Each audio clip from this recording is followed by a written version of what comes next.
And welcome back to the Financially Simple Experience. So we've been talking around this idea of law. We've had several exciting guests on the show to talk about law as it relates to business, as it relates to estates. Today is no exception. Joining me in studio today is Miss Mital Patel. How are you, my friend? I'm doing good, good. How about yourself? I am too blessed to be depressed on this beautiful day in East Tennessee. I love it. So you are the founder and managing partner of your firm. Tell me a little bit about your firm, if you don't mind. I am. So it came to be January 1st, 2020. I've been practicing at that time for 12 years, and I decided it was time to make a move. I'm always good at giving advice, and I was giving advice to other attorneys. In this situation, it was Julie, actually, and you know Julie. So I was giving her advice about just, take the leap, jump, build a practice that caters to what you want to do and how you want to serve your clients. Right. And so while I'm kind of giving the advice, I'm like, well, why don't I do this? I've been, with this general practice law firm, great experience, but it was time to make that move. So sat down and, kind of took that lawyer hat off for a little while and put on a business hat and said, what do I want this firm to look like? I'm licensed in Mississippi and Tennessee, but I also wanted to grow. I have contacts, and people that have come to me from many different states, and I wanted a law firm that could serve clients in many different states. Now you are a business owner, being the founder of your law firm, but you've also been dealing with business almost your whole life. Is that correct? Absolutely. So tell me a little bit of a story. What's your earliest memory of business ownership? Maybe your father and family or something of that nature? Absolutely. So I say I grew up in the business, and I mean it because when I grew up in England till I was 12 years old, my dad owned a corner shop, and so I don't think I remember a memory outside of it. I think I was about a year old when we moved there, but we grew up in the back of that corner shop. All I saw was my dad working, my mom working. I'd run the paper routes with her. So, it redefines growing up in a business. And then when we moved to the United States, they had built a motel in Vicksburg, Mississippi.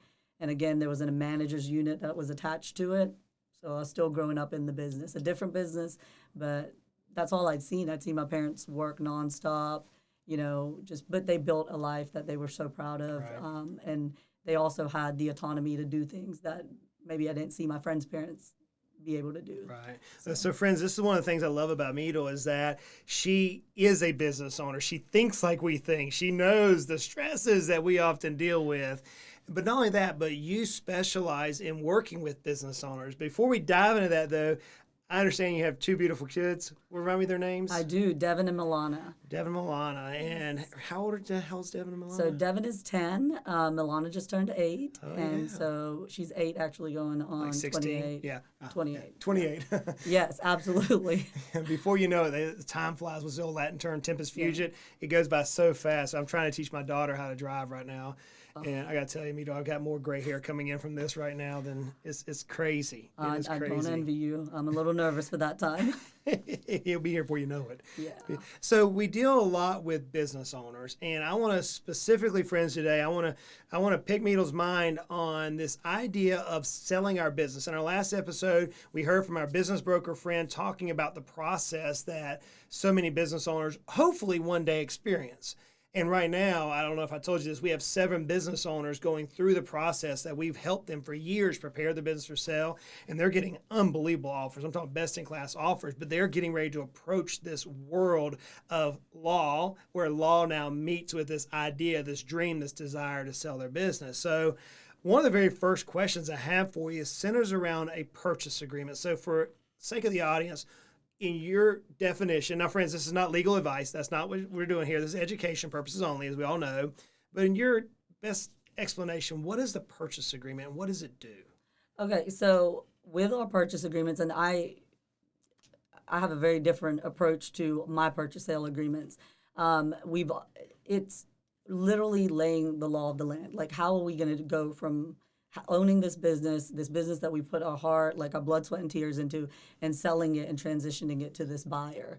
And, we're laying down, things like a due diligence period. We're laying down situations that may come up. A lot of it is also what happens in your worst case scenario. People will look at these purchase sale agreements, often get scared. Well, we don't need that, or, that doesn't apply. that may be true. And I hope some of these, provisions that we put in there don't apply. But What provisions would people often question? They say, hey, I don't need this. What type of provisions? So oftentimes, you know people that are selling to someone they may know, or someone they've now created a relationship with, or someone they say, well, we trust that person. They're not going to do that. Likewise, and it's always the same when we're starting a business with your business partner, and I trust them, and hey, I trust everyone I work with as well. But you can trust someone, but this. Again, when your intentions are right, when you're a trustworthy person, putting it down on paper doesn't hurt. And it actually helps. It saves a lot of time for people involved. It saves time for the buyer. It saves time for the seller. Look at the agreement, know what you agreed to. And things change, and we need to be mindful of that. During the due diligence period, something may come up where now something's changed. People's attitudes change.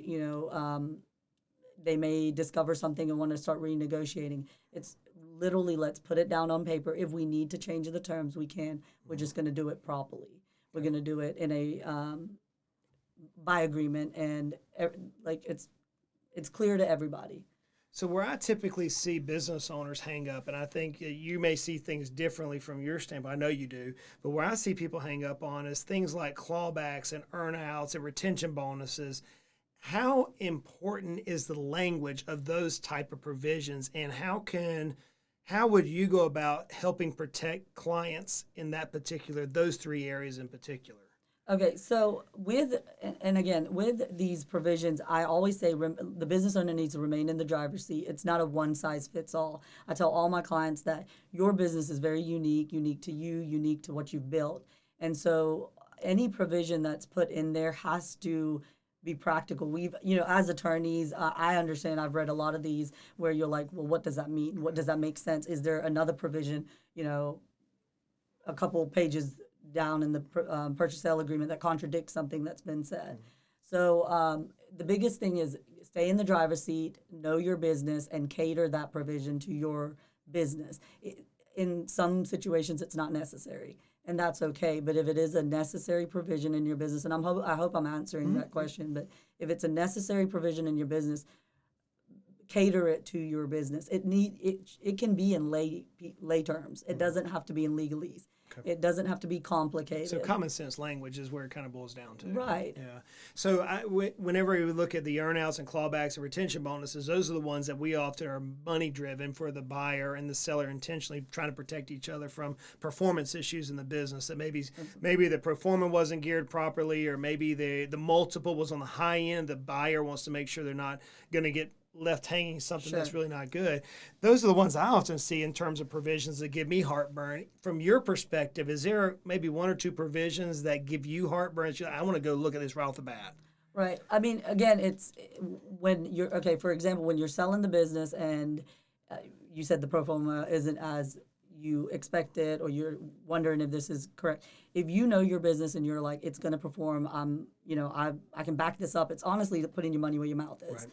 And so you want to put in, it protects both parties, and it's well intended. It's just make sure the terms are very clear. There's no room for guesswork at the end of it. So when you're sitting down and you're saying, okay, we're not going to pay out that bonus, there's a reason for it, and this is why, and it's very clear. The terms need to be, and that's where often that legal language and gets confusing. So of course you need a lawyer, you need to sit down with an attorney to do that, but it can be very clear, very direct. Of course, I always say negotiate terms if you can with, the buyer ahead of time, but make sure it is clear, concise, and it avoids any guesswork at the end. It doesn't really give me heartburn. I just think it's a way to protect both parties involved. Of course, being an attorney for a specific party, you're going to do what they ask, and you're going to do it in the most clear and best way you can, but there's always room for negotiation. Right. So a purchase agreement will typically come about at the very end of the cycle, where they've prepared their business for sale. They've already got through hopefully they got through the emotional burdens of letting their baby go. We were talking about the book, The Baby's Ugly, here before we came on air. But oftentimes, let me back up. I'm thinking of a particular client right now who is selling the business to a partner. And as you were saying just a few minutes ago, whenever you're setting up foundational documents, you've got to be crystal clear on this. In this particular case, there's a buy-sell agreement that's actually governing the way the business is going to transact. So when do you see the need for a buy-sell agreement to come into place? Do you typically, let me ask that first question. I don't want to ask you three questions in a row. So again, when you have the terms negotiated and clear, it's time to do a buy-sell agreement. I don't think there's a time where it's too soon. Of course, we do the letter of intent most of the time with this situation's a little different with a partner buying out. But with a new buyer, it's letter of intent. There's a due diligence period, and during that time, one of the things we do is a purchase sale agreement. In the situation you're talking about, I think it's important to go ahead and get the terms clear between the parties and start drafting. Would you incorporate that into the operating agreement of the company in its founding days? Like, let's say you had two partners that are going to start the business together. Was your practice say, hey, I'm going to incorporate a buy-sell agreement that says if we go through death, divorce, disagreement, whatever, here's how we bust it up? Absolutely. And that's one of the, again, if we were talking about the formation portion of this, that's what I would urge is I sit down and, when you're starting a business, you've got like stars in your eyes and you're just excited and you don't think anything's going to go wrong. You don't think, and sometimes it's outside forces, sometimes it is a death, sometimes it's, a move or something unexpected. And it's always important to put that. I've actually had a client that's come back and said, I remember sitting here with you and telling you, well, if my partner's not doing this with me, I'm not going to want to do this. This is our dream together. But you were just insistent on this is important to have in there. Hopefully you never have to use it and you two are growing together for the rest of your life and, have this amazing business to look back at. But he came back and said, I'm so thankful that you urged us to put that in there because you saved my business. Yeah.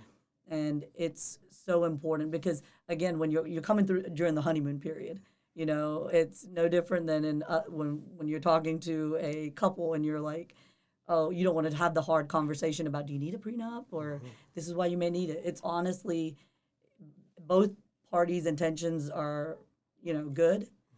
Maybe there's multiple partners. Intentions are good, but things happen. Life happens. Things change. Right. And so you kind of set it down on paper and it takes the guesswork out. It takes but no, we agreed to this because there's a lot of talk that happens. There's a lot of, we had a beer together and talked about X, Y, and Z, and you said that. Do you remember telling me this? Well, this is kind of like, this is what we agreed to.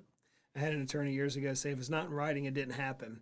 And so whenever I've started working with business owners who are in their infancy, or maybe they come in to work with us as clients and do some sort of a business advisory process, we often look at the 5 Ds and tell me if I'm missing anything. We say, what happens in the event of a death? Do you really want to work with a significant other in that case or a spouse? A disability, a disagreement, which probably happens more frequently than not.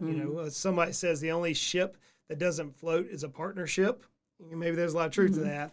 So we disagreement, and then we go through divorce.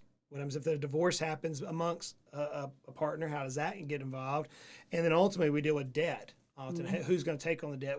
Am I missing anything that you would look at in that, sir? Not at all. And that's kind of a checklist point for me, and it's things that people don't like talking about. It's the reason we have very successful people that don't have estate planning done. That's true. It's the reason we have very successful business owners that haven't put pen to paper and created a proper agreement between them. It's, the do-it-yourselfer mentality and, worst case scenarios, and we just don't want to be negative. We don't want to think about it, but we have to.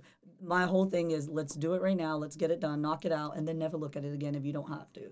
But in those situations when that happens, what do we do next? And it's so important to plan, and it's important. I have to be the one to have those difficult discussions with those clients about that. Because, of course, it's harder when, let's say me and you are going into business and we're talking about it and we're excited and we're planning the logo and, how we're going to do the grand opening. We don't want to talk about, well, what happens if one of us die? Right. What happens if one of us get a divorce? What happens if, there's a lot of debt and, you didn't put your name on that loan? None of us want to talk about that. Right. We only see best case scenario that we're going to, knock this business out the park. We're going to sell more tacos than anyone in this county, and we're just going to be the go-to business for that. And that's great. You need to dream big, and you need to leave the rest of it up to the professionals. Absolutely. You hit on something there I want to kind of shift to. Business owners, we are DIYs. I mean, we're the type that will grab the bull by the horns and make it happen. That's just the way that we're created. And we talked about, the ultimate purchase agreement is at the back end, and we're trying to exit the business. And at the front end of the business, especially if we have partnerships in place, or maybe there's shareholders, depending on what type of entity we're dealing with, we want to have some sort of a governing document. But you and I both see people who are already in business, and they're successful to no end. But because we're inherently DIYs, we want to do it all ourselves. We want to move forward, and I often say charge hell with a water pistol is how we want to go. I have to believe that you have this checklist of documents that you expect business owners to have, just like I do. If you were meeting me for the first time as a business owner, what documents would you want to examine to make sure I was fully protected and my business was moving in the direction to keep from dealing with some of these issues? So I love this question. This is the one area, the do-it-yourself area, where, you wouldn't be a business owner if you weren't, motivated and, I got this, I can put this hat on and that hat on and whatnot. But the same reason I don't change my tires and the same reason I don't change my oil in my car is the same reason I don't want someone that isn't an attorney to do your corporate startup documents. There are so many times when they come in, sometimes they'll come in with a folder from like LegalZoom.com or some different, online service, and I'm looking at it and I'm like, it's beautiful. It's very nice to look at, but what about this? Or it's just generic. And I always say your business isn't one size fits all. So some people come and they don't have an operating agreement. Their accountant set it up and they have the, charter, or they have their articles of organization. They have a couple of things in place and they're like, well, the bank won't open our bank account with it. We don't have an operating agreement and we have 3 partners and they don't know who's going to be the one signing in the account. Can you quickly just do our operating agreement? We don't want help with anything else. But when you bring this to me and I'm looking through it and I see all these other mistakes, it's more cost efficient, number one, to just go to an attorney first and let them do what they're good at doing. And that's starting it from scratch and setting it up correctly. But those documents that I'd be looking for example, with an LLC, the operating agreement it's like your Bible. It's you open it up, you go with it, So if I had a nickel for every time a successful business owner came to me and didn't have that document, or had one that they just printed off and it would be the same that you would do for any business out there, and it makes no sense. So in the operating agreement, I'm aware of a few things that it would be. So we're talking about an LLC tax as a partnership in this particular case. In my mind, I know that you would have who's governing the business. You would have how the debt is going to be handled, how a separation would be handled, how you would dilute the shares, maybe if you bring on new members or remove members. What are some other areas? I know don't expect it to be as exhaustive in nature, but what are some other areas that operating agreement covers? So one thing that I don't see very often that I think is really important is when you have a business, and of course we all come to the table with a little bit of money, or we come with, okay, I'm going to bring cash, so-and-so is going to bring their expertise and their, kind of sweat equity. But business owners don't plan for, well, what happens in a year? What happens in 2 years? What if COVID hits? And all of a sudden we don't have enough capital to run this business, and there's a cash call. You own 30% of this business, and yes, you started and you bought in with sweat equity, but now we need money. Well, what happens? The dilution of shares, or is it, you can't come up with your capital, what do we do? So it's, again, just setting the game plan for what happens in your worst case scenario. And I always say it's one of those documents you hope you never have to look at, but if you do, you want it to be very inclusive of all your worst case scenarios. And again, that's, as attorneys, we sit here, and because we have multiple clients that have gone through different things and over the years kind of perfected what we put in our operating agreements, that's why you need that help to really be able to have a discussion that might open your eyes, and you can say, oh, well, that's not going to happen. Well, if it doesn't, great. But if it does, it's there to protect you. It's there to protect your partners. I want to pull this back 360, back where we started. So right now in the economy, we're dealing with more cash than ever. VC firms, venture capital firms, angel investors, private equity are sitting on a ton of cash because of COVID's kind of compressed things. What that's doing is it's causing the multiple to go through the roof whenever we're doing these valuations for businesses. And as such, more businesses are getting unbelievable offers, and we're seeing the M&A, mergers and acquisition side, just go through the roof right now. I know you've helped many business owners walk through this exit like we began with. If you were giving one piece of like wave a red flag, hey guys, gals, I want you to pay attention to something. If you're thinking you want to go into this transition or this exit or this succession plan, whatever term that somebody wants to use, what would be one red flag that you would say, hey, y'all really need to look at this?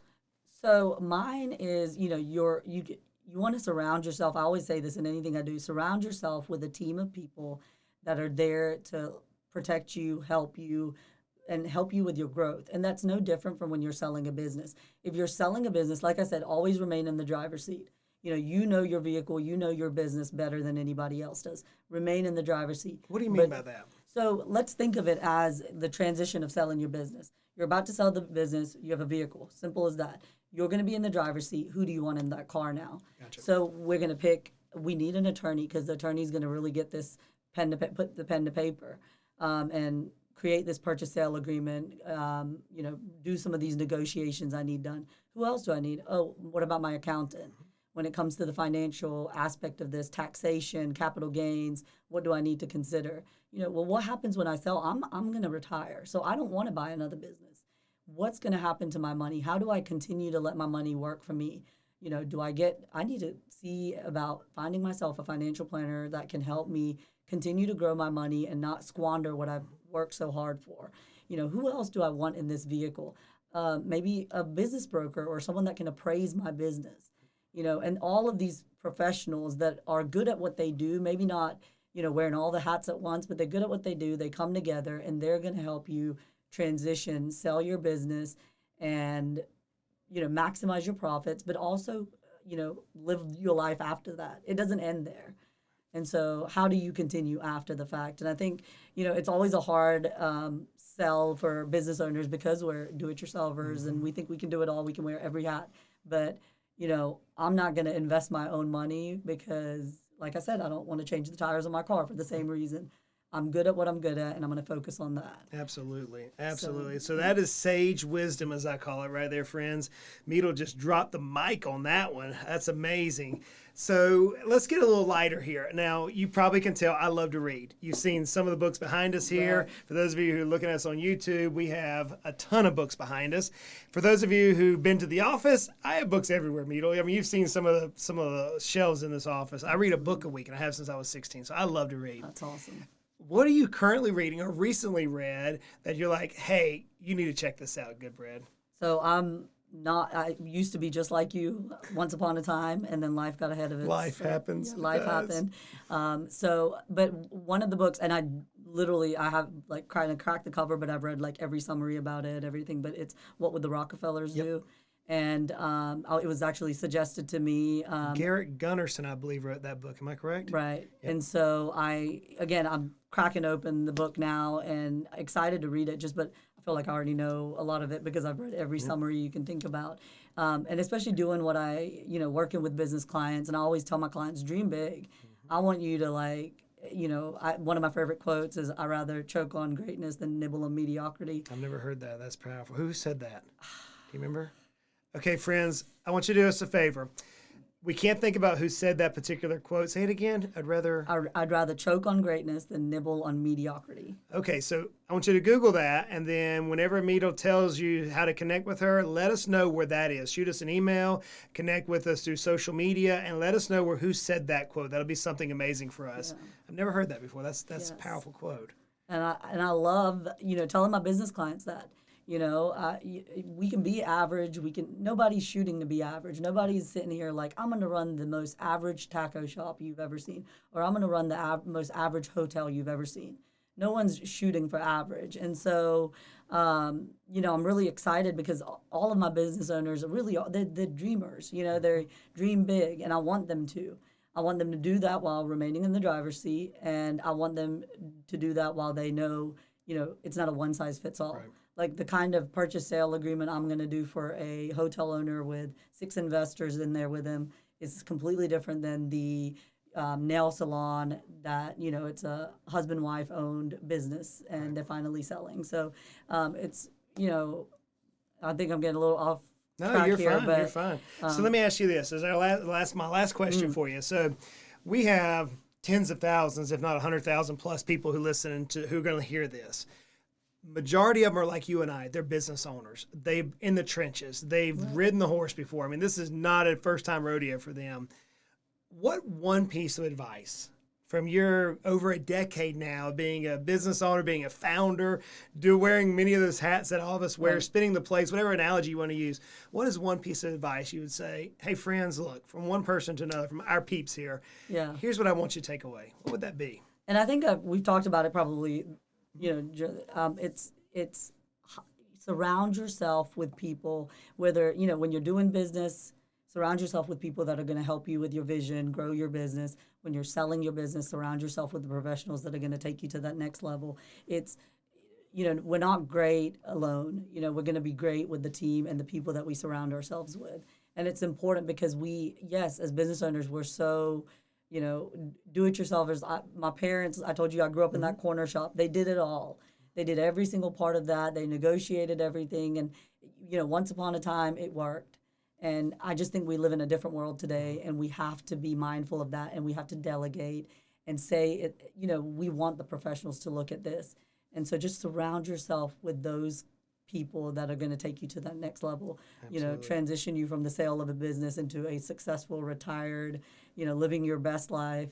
And still, it's different. When you're a business owner, you're used to a certain level of lifestyle.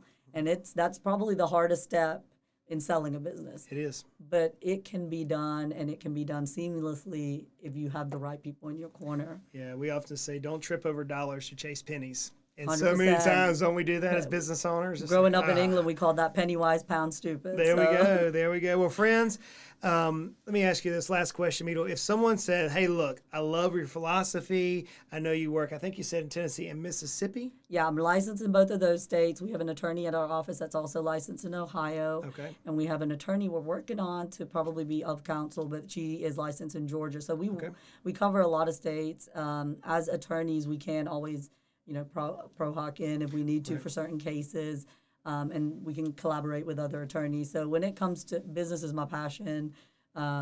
It's funny because I used to shy away from it when I first started practicing because I didn't know if I'm wearing my business hat or my attorney hat, and I'm like, am I giving business advice or legal advice here? But it's that same thing that's made me shy away from it that makes me passionate about it now. So if friends wanted to get a hold of you and they said, hey, I love your philosophy, I love your attitude, love your spunk, how could they connect with you? They can go to our website, www.triamicuslaw.com. They could call us at the office and, come in and see us. We're in Tennessee, but I'm sure you have listeners all over. All over the place. So, friends, we'll have a link to their website, to Mital's website, in the show notes. Please check those out. And do me a favor, find out who made that quote. I'm interested now, and leave us a line. They will. People will drop us a line there.